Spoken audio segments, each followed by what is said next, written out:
Waalaikumsalam warahmatullahi wabarakatuh. Baiklah, pada kesempatan kali ini kami akan menyampaikan hasil presentasi kami, yaitu normalisasi dalam basis data.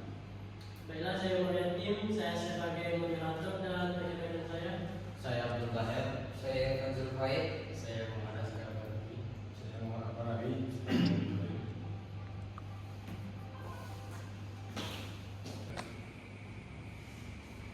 Baik, selanjutnya yaitu apa itu normalisasi data. Baik teman-teman, pernah nggak sih kalian mempunyai file di laptop yang isinya itu campur seperti file foto, video, dan semuanya tercampur di dalam satu folder. Nah, hal yang sama bisa terjadi di dalam dunia database kalau kita tidak ngerapiin datanya. Makanya dari itu kita harus mengenal apa itu normalisasi supaya data kita tidak tumpang tindih dan mudah dicari. Nah, pada presentasi kali ini saya akan mengajak teman-teman untuk mengenal apa sih normalisasi yang ternyata itu sangat penting. Normalisasi itu ibaratkan merapikan data di dalam database supaya datanya tidak berantakan. Tujuannya supaya nggak ada data yang mendadak dan efisien dan konsisten. Intinya gini, normalisasi bikin data kita lebih rapi dan gampang dicari, dan bikin yang penting itu mudah pas diolah. Baik, selanjutnya itu akan dijelaskan oleh Dr. Munadi. Baik, selanjutnya kapan normalisasi data dibutuhkan? Normalisasi data dibutuhkan ketika desain awal database masih belum optimal dan terjadi pengulangan yang berlebihan. Terjadi masalah integritas data yang saling bertentangan. Sistem basis data mulai melambat atau tidak efisien saat melakukan query. Saat membuat sistem baru yang membutuhkan sumber data yang konsisten, bersih dan mudah dikembangkan untuk mempermudah maintenance dan mengembangkan sistem ke depannya. Baik, selanjutnya akan disampaikan oleh Umar Yatim.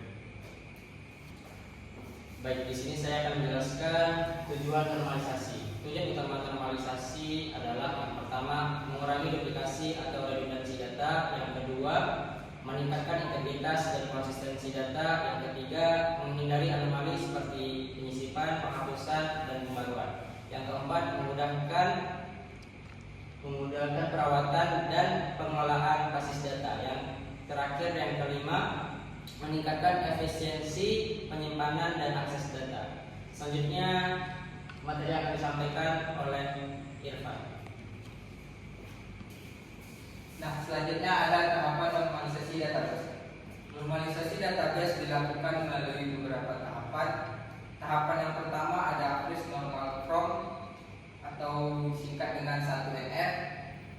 Dan yang kedua atau tahap yang kedua atau session normal from disingkat dengan 2NF. Dan yang ketiga atau third normal from disingkat dengan 3NF, dan seterusnya hingga normal from yang terakhir disebut dengan boycott normal from atau disingkat dengan BCNF. Selanjutnya akan dijelaskan oleh Umar Yatim. Baik, jadi di gambar ini itu 1NF. Di gambar ini kita menjelaskan tahap awal dari database first name form atau 1NF. Di tahap ini, kolom di tagar harus berisi nilai tunggal alias tidak boleh ada data yang dipecah-pecah di dalamnya. Jadi di satu sel itu isinya cuma satu informasi saja. Contohnya pada gambar ini, di dalam kolom ini itu mempunyai kode barang, nama barang. Contohnya buku. Buku itu tidak boleh ada nama barang di dalamnya itu dua seperti buku dan pensil.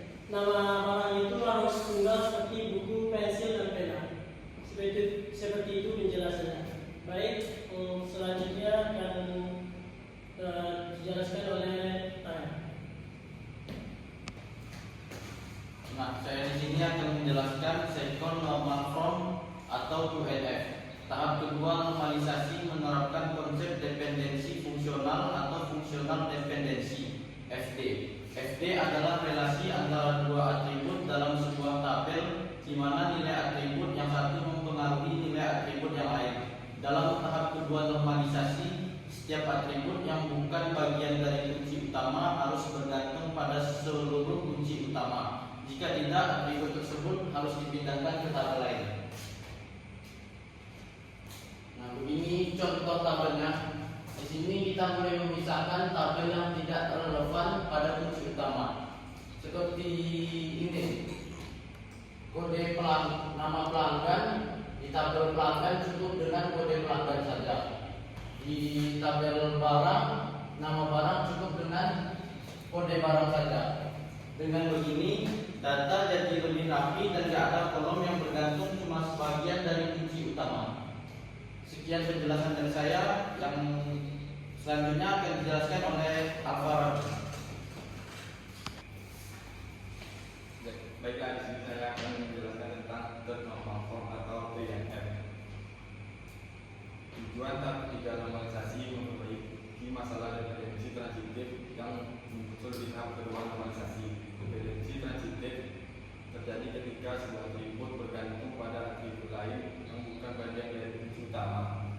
Dalam tahap ketiga normalisasi, setiap atribut dari kunci utama harus bergabung pada kunci utama langsung. Contohnya pada gambar ini.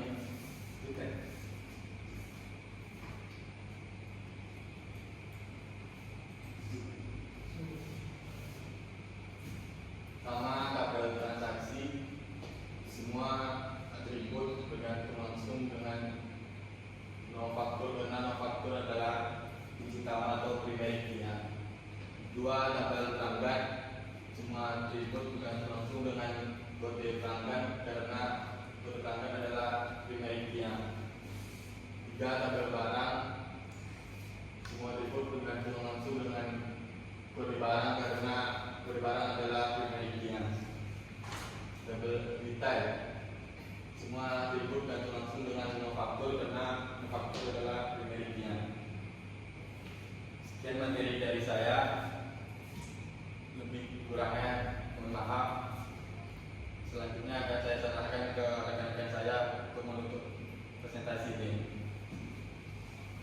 Terima kasih, sekian dari kami. Baiklah, selanjutnya ada yang bertanya? Wah, banyak. Ya, silakan. Kalau nggak pakai normalisasi, emangnya kenapa? Ada dampak lain nggak? Kalau nggak pakai normalisasi bisa bahaya. Data bisa numpuk dobelan, kalau ada perubahan jadi pusing karena harus ganti di banyak tempat. Terus bisa-bisa data penting malah ikut kehapus kalau kita nggak hati-hati. Nanti pas mau mengembangin sistem jadi susah. Kalau benar, Buat apa? siap. Sekian yang dapat kami sampaikan. Lebih dan kurang, wassalamualaikum warahmatullahi wabarakatuh. Waalaikumsalam warahmatullahi wabarakatuh.